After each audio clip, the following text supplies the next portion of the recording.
ஆன்மீக அன்பர்கள் அனைவருக்கும் வணக்கம். உங்களெல்லாம் இந்த ஆன்மீக சேனல் மூலியமாக சந்திக்கிறதுல நாங்கள் ரொம்ப சந்தோஷப்படுறோம். நாங்கள் போகிற வீடியோலாம் உங்களுக்கு பிடிச்சதா நீங்கள் லைக் பண்ணுங்கள், ஷேர் பண்ணுங்கள். குளத்தூர் பாபா டெம்பிள் சேனலுக்கு நீங்கள் சப்ஸ்கிரைப் பண்ணுங்கள். இன்றைக்கி திருப்பாவை பாடல் 18 சொல்லி அதற்கான விளக்கங்களை சொல்ல வந்திருக்கேன். வாங்க இப்போ நம்ம வீடியோக்குள்ளே வரலாம். திருப்பாவை பாடல் 18.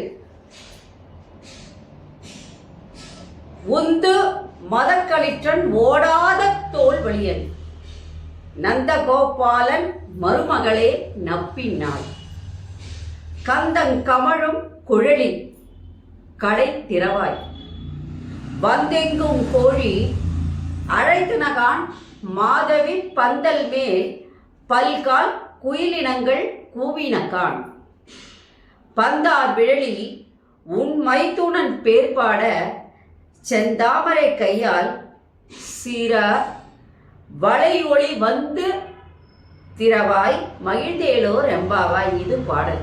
இப்போ இந்த பாடலுக்கான விளக்கம். இந்த பாடலை விளக்கம் சொல்றதுக்கு முன்னாடி ஒரு சின்ன இன்ட்ரோடக்ஷன் நான் உங்களுக்கு கொடுத்தாகணும். அதை கொடுத்தாதான் இந்த பாடலுடைய சிறப்பு உங்களுக்கு புரியும். அதனால முதல்ல அந்த விஷயத்துக்கு நான் வந்துடுறேன். இந்த பாடலில் ஒரு புதிய நபரை அறிமுகப்படுத்துகின்றார் ஆண்டாள்.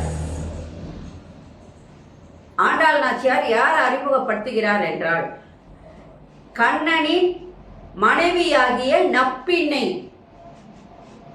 யசோதரே. அந்த நப்பின்னையை தான் இங்க அந்த அம்மா முதல்ல நமக்கு ஒரு அறிமுகப்படுத்துது, இந்த பாடல்ல அறிமுகப்படுத்துது.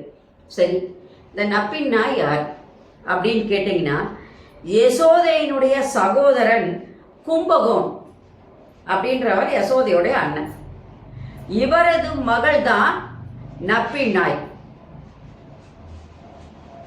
தன்னிடம் உள்ள வலிமை பொருந்திய யானை இல்லையா, காளை ஒண்ணு வச்சிருக்காரு.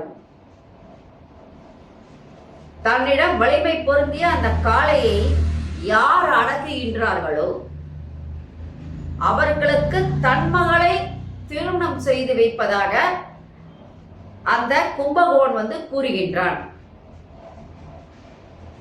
அப்போது யாராலும் ஒப்பிட்டு கூற முடியாத வலிமை உடையவன் ஒருத்தர் தான். அது யாருன்னா கண்ணன் மட்டும்தான். அவனே அந்த காளையை அடக்கி நப்பினையை திருமணம் செய்து கொள்கின்றார்.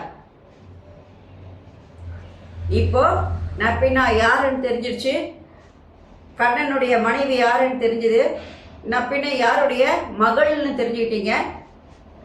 அந்த அம்மா நப்பினாய் யசோதைக்கு என்ன உறவுன்றதுன்னு தெரிஞ்சுக்கிட்டீங்க. இப்ப நம்ம பாடலுக்குள்ள வரலாம். பாடல் விளக்கம். உந்து மதக்களிற்றன் ஓடாத தோல்வழியன் அப்படின்னு சொல்லும் போது நந்தகோபரனுடைய வீரத்தை பற்றி சொல்லுகின்றார். ஏன்னா மாமனாருடைய வீரத்தை அந்த அம்மா அங்க பரிச்சாட்டுகின்றது.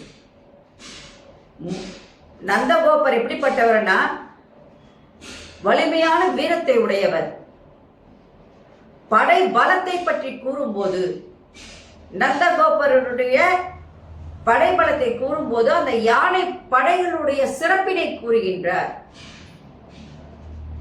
யானை படையை வச்சிருந்தவங்க கிட்ட காளையெல்லாம் அடக்கிறது ரொம்ப சர்வசாதாரணம். அதனால அந்த யானை படைகளை உடையவர் அந்த நந்தகோபர் அப்படின்னு அங்க சொல்றாங்க. போரில் புறமுதுகு காட்டாமல் எப்பொழுதும் வெற்றி ஒன்றையே பறைச்சாற்றி கொண்டிருப்பவர் அந்த நந்தகோபர். அப்படிப்பட்ட பெரும் தோல் வலிமை உடையவர் அப்படின்னு சொல்லும் போது, உந்து மதக்களிற்றான் ஓடாத தோல்வலியன், நந்தகோபாலன் மருமகளே. அவருக்கு மருமகள் யாருன்னா இந்த நப்பினை. அந்த மாதிரி அத்தகைய சிறப்பு வாய்ந்த யானை படைகளை உடையவர், புறமுதுகு காட்டாமல் அனைத்திலும் வெற்றி வாகை சூடக்கூடிய அந்த நந்தகோபருக்கு மருமகளாகிய நப்பினாய் அப்படின்னு சொல்லிட்டு அந்த அம்மாவை இப்ப எழுப்புறாங்க. போன பாட்டில் நந்தகோபர், யசோதா, கண்ணன் எல்லாரும் அவருடைய சகோதரர்ல எழுப்புனாங்க. இப்போ கண்ணனுடைய மனைவியை எழுப்புறாங்க. அப்போ அந்த நப்பினாயினுடைய அழகை பற்றி சொல்லும் போது அந்த அம்மா எப்படிப்பட்டவங்கன்னா, நீண்ட கூந்தலை உடையவள், இனிமையாக பேசக்கூடியவள், மனம் கமழும் கூந்தலை உடையவள் என்று சொல்லும் பொழுது கந்தங்கமழும் குழலி கடை திறவா என்று சொல்லும்போது அந்த அதோட கூந்தல் வந்து அவ்வளோ நீளமாக இருக்கும். அந்த கூந்தல் வந்து அவ்வளோ மனம் வாசனையாக இருக்குன்னு சொல்லும்போது அந்த அம்மா தினமும் என்ன பண்ணும், அங்கே பூக்கிற பூக்கள்லாம் அந்த அம்மா தலையில் சூடி அந்த கூந்தலே அவ்வளவு எப்படி இருக்கு, மனம் வீசக்கூடியதாக அமைகிறது. அப்போ அப்படிப்பட்ட கூந்தலை உடையவளே நீ கதவை திற அப்படின்னு சொல்லுங்க. அப்போ அந்த அம்மா கதவை திறக்கிறாங்களே இல்லையோன்னு சொல்லிட்டு இன்னொன்று சொல்கிறாங்க. குறுக்கத்தி கொடிகள் வந்து படர்ந்துள்ள பந்தல் மேல், மாதவி பந்தல் மேல் அந்த குறுக்கத்தி கொடிகள் எல்லாம் அந்த பந்தல் மேல் பரவி இருக்கு. அங்குள்ள குயில்கள் எல்லாம் என்ன பண்றதுன்னா கூவிக்கொண்டிருக்கின்றன. 4 புறமும் கோழிகள் கத்தி கொண்டிருக்கின்றன. இத்தகைய வளமிக்க நாடு அந்த ஆயர்பாடி நாடு அப்படின்னு சொல்லி அந்த ஆயர்பாடியினுடைய வளத்தை அங்க கொண்டு வந்துட்டாங்க. பூ போன்ற மெல்லிய விரல்களை உடையவளே, பூ போன்ற மெல்லிய விரல்களை உடையவளே, இப்பொழுது நீ என்ன பண்ற, நாங்கள் உன் கணவராகிய கண்ணனை புகழ் பாடி அருள் பெறுவதற்காக இங்கே வந்திருக்கின்றோம். எங்களுக்கு தாமதப்படுத்தாமல் நீ கதவை திறந்து வருவாயாக. எப்படி சொல்றாங்க, செந்தாமரை கையால் சீரால் வளையொழி வந்து திறவாய். நீ உன் செந்தாமரை போன்ற கைகளினால் மெல்லிய விரல்களினால் நீ வந்து என்ன பண்ணணும், உன்னுடைய கைகள் இருக்க அந்த வளையல்கள்லாம் சத்தம் போடும்படியாக நீ வந்து உன் கதவை திறப்பாயாக என்று அழகாக இந்த பாடல்ல பாடுறாங்க. இந்த பாடல்ல இருந்து நம்ம என்ன தெரிஞ்சுக்கிறோம் அப்படின்னா, எப்பவுமே மாமனார் மாமியாரா அந்த அம்மா விட்டு கொடுக்கல.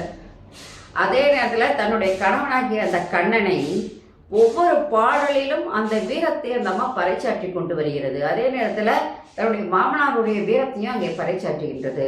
ஒரு காளையை அடக்க சொன்னவர் யாரு, அந்த கும்பகோன். ஆனால் இங்கே யானை படைகளையே வச்சு எப்பவுமே வெற்றி என்பது தோல்வி என்பதுக்கு எப்பவுமே வாய்ப்பு இல்லை. வெற்றி என்பது ஒன்று தான். அந்த மாதிரி தோல் வலிமை, வலிமையான தோல் வலிமை உடையவர் அந்த தந்தை. அப்போ அவருடைய கண்ணனுடைய தந்தை அவ்வளவு பராக்கிரம வீரனாக இருக்கும்போது பையன் எப்படி இருப்பான், அப்பா 1 அடி பாய்ஞ்சா பையன் 10 அடி பாய்வான். அப்போ அவனுடைய வீரங்களை நாம் சொல்லணும்னு அவசியமே கிடையாது.